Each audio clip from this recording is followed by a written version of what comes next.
المسلة بتاعتنا الموجودة في ميدان الكونكورد في باريس، عمرك سألت نفسك ازاي وصلت هناك؟ شوف يا سيدي، بتبدأ الحكاية في عهد الملك رمسيس الثاني، أشهر ملوك الأسرة ال19، لما بيقرر يبني مسلتين أمام معبد الأقصر تخليدا لانتصاراته العسكرية. وفي سنة 1833 بيقرر محمد علي باشا إنه يقدم واحدة من المسلتين هدية لملك فرنسا لويس فيليب، عربون محبة يعني، حد يعمل كده يا باشا؟ وبنت فرنسا سفينة مخصوص لنقل المسلة وسمتها سفينة الأقصر، ومشيت السفينة في نهر النيل لحد ما وصلت البحر المتوسط وما عرفتش تكمل، فبنت فرنسا سفينة تانية وسمتها سفينة أبو الهول وسحبت سفينة الأقصر. وبعد 3 سنين بتترفع المسلة في ميدان الكونكورد في باريس، وبالتحديد يوم 25 أكتوبر سنة 1836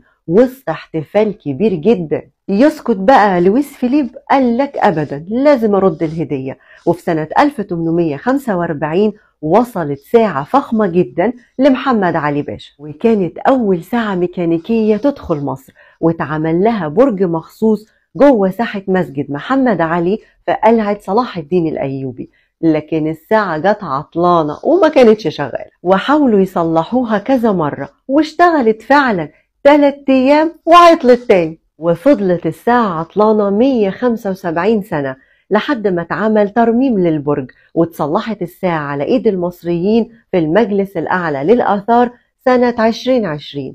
أنا بقول فرنسا تاخد ساعتها وترجع لنا مسلتنا.